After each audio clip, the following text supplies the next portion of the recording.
Hello everyone, and welcome to another video.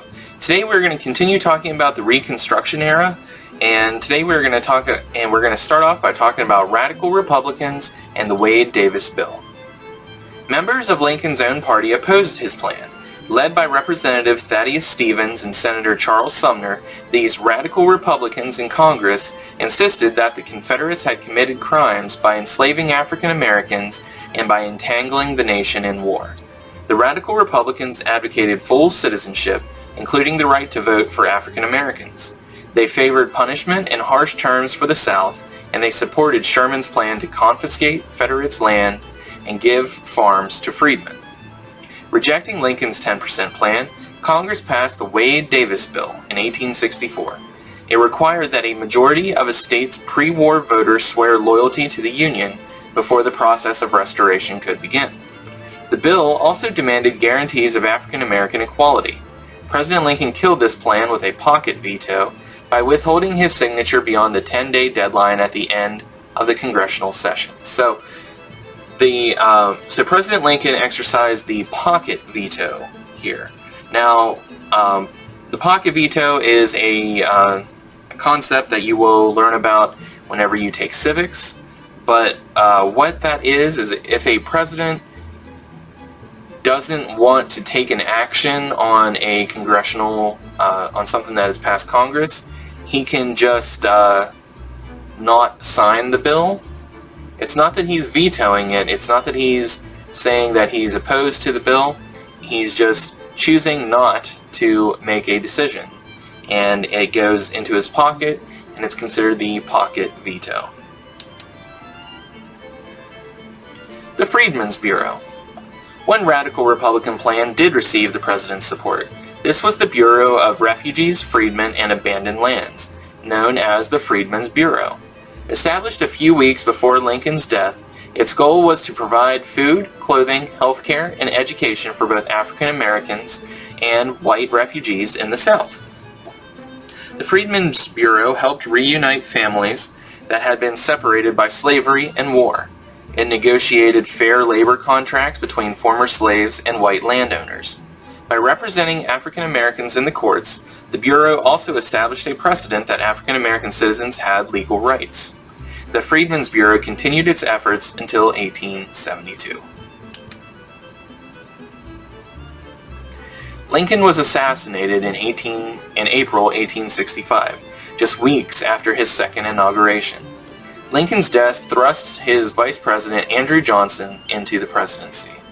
And we are going to learn a little bit about Andrew Johnson and how his presidency played out. Johnson's plan for Reconstruction. Like Lincoln, Johnson wanted to restore the political status of the southern states as quickly as possible. He offered pardons and the restoration of land to almost any Confederate who swore allegiance to the Union and the Constitution. His main requirement was that each state ratify the 13th Amendment and draft a constitution that abolished slavery. However, Johnson resented wealthy planters and required that they and other Confederate leaders write to him personally to apply for a pardon. Johnson's dislike of the planter class did not translate into a desire to elevate African Americans. Like many Southerners, Johnson expected the United States to have a government for white men. He did not want African Americans to have the vote. In fact, he had little sympathy for their plight. So, we're learning here, Andrew Johnson, not a great guy. You know, he kind of felt, because he was Lincoln's vice president, that he had to carry on some of Lincoln's plans, but Andrew Johnson was not a fantastic president. Johnson supported states' rights, which would allow the laws and customs of those states to outweigh federal regulations. States would therefore be able to limit the freedoms of former slaves. By the time Congress reconvened in December 1865, most Confederate states had met Johnson's requirements for readmission. Radical and moderate Republicans were concerned about the lack of African American suffrage, but they remained hopeful that African American political rights would soon follow. Black codes in the South. That hope was soon dashed. Beginning with the state conventions required by Johnson, Southern leaders proceeded to rebuild their pre-war world. Many states specifically limited the vote to white men. Some states sent their Confederate officials to the U.S. Congress. All of the states instituted black codes, laws that sought to limit the rights of African Americans and keep them as landless workers. The codes required African Americans to work in only a limited number of occupations, most often as servants or farm laborers. Some states prohibited African Americans from owning land, and all set up vagrancy laws. These laws stipulated that any African American person who did not have a job could be arrested and sent to work as prison labor. Even though the South remained under Union military occupation, white Southerners openly used violence and intimidation to enforce the black codes. So while this is a step above slavery, it's not much better. Conflict between Johnson and Congress. Both radical and moderate Republicans were infuriated by the South's disregard of the spirit of Reconstruction. When Southern representatives arrived in Washington, D.C., Congress refused them their seats. Congress also formed a committee to investigate the treatment of former slaves. Through the spring of 1866, the political situation grew worse. While the radicals claimed that federal intervention was needed to advance African American political and civil rights, President Johnson accused them of trying to Africanize the southern half of our country. This guy's rotten. When Congress passed a bill to allow the Freedmen's Bureau to continue its work and to provide it with authority to punish state officials who failed to extend civil rights to African Americans, Johnson vetoed it. Undaunted, Congress sought to overturn the Black Codes by passing the Civil Rights Act of 1866. This measure created federal guarantees of civil rights and superseded any state laws that limited them. But, once again, Johnson used his veto power to block the law because he thought Reconstruction measures were against constitutional principles. Johnson was now openly defying Congress. So, here is a political cartoon that shows Andrew Johnson betraying the interests of an African American veteran. You know, there were many African Americans that served in the military in the Civil War and fought for the Union.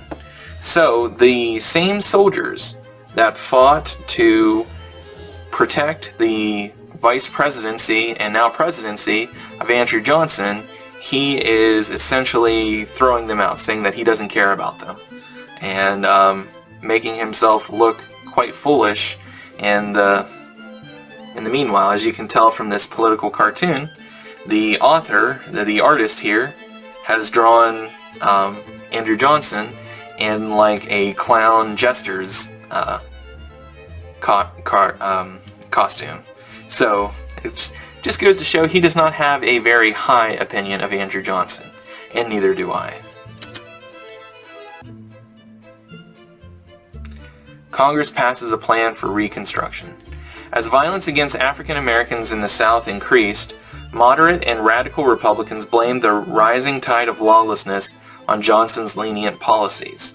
Congress then did something unprecedented. With the required two-thirds majority for the first time ever, it passed major legislation over a president's veto. The Civil Rights Act of 1866 became law. This was the first time in our history that the Congress held the vote to override a presidential veto. It had never happened before.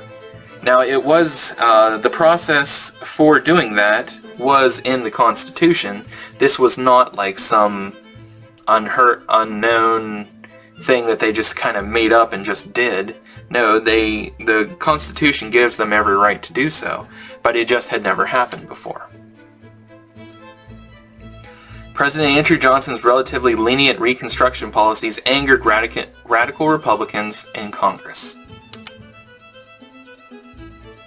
The 14th Amendment. Feeling their strength in Congress, a coalition of radical and moderate Republicans spent nearly a year designing a sweeping Reconstruction program. To protect freedmen's rights from presidential vetoes, Southern state legislatures and federal court decisions, Congress passed the 14th Amendment to the Constitution. It guaranteed equality under the law for all citizens. Under the amendment, any state that refused to allow African American people to vote would risk losing the number of seats in the House of Representatives that were represented by its African American population.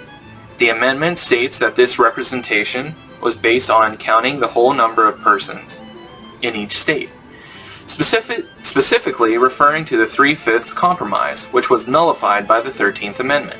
The measure also counteracted the president's pardons by barring leading Confederate officials from holding federal or state offices. Congress again passed legislation over Johnson's veto with the ratification of the Military Reconstruction Act of 1867.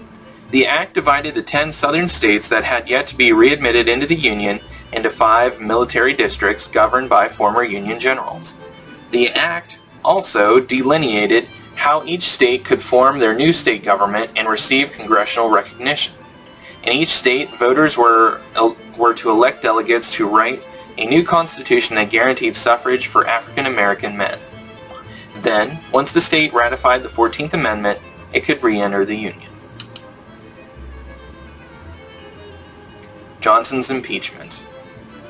The power struggle between Congress and the President reached a crisis in 1867. To limit the President's power, Congress passed the Tenure of Office Act. Under its terms, the President needed Senate approval to remove certain officials from office. When Johnson tried to fire Secretary of War Edwin Stanton, the last radical Republican in his cabinet, Stanton barricaded himself in his office for about 2 months. Angrily, the House of Representatives voted to impeach Johnson, that is, to charge him with wrongdoing in office for trying to fire Stanton. The trial in the Senate lasted through the spring of 1868. In the end, the radicals failed by only 1 vote to win the 2/3 majority necessary in the Senate to remove Johnson from office. Several moderate Republicans backed away from conviction. They felt that using impeachment to get rid of a president who disagreed with Congress would upset the balance of power in the government. During his impeachment trial, Johnson had promised to enforce the Reconstruction Acts. In his remaining time in office, he kept that promise. So, while Johnson did not agree with these acts, he carried them out and applied them because he knew that if he didn't, he would be impeached again. The 15th Amendment. In 1868, the Republican candidate, former Union General Ulysses S. Grant, was elected president.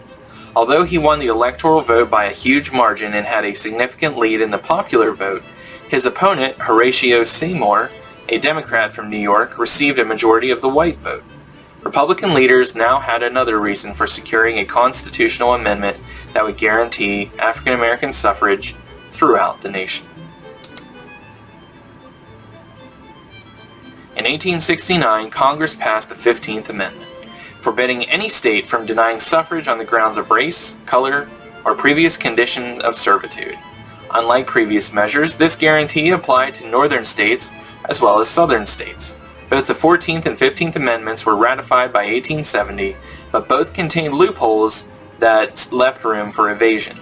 States could still impose voting restrictions based on literacy or property qualifications, which in effect would exclude most African Americans.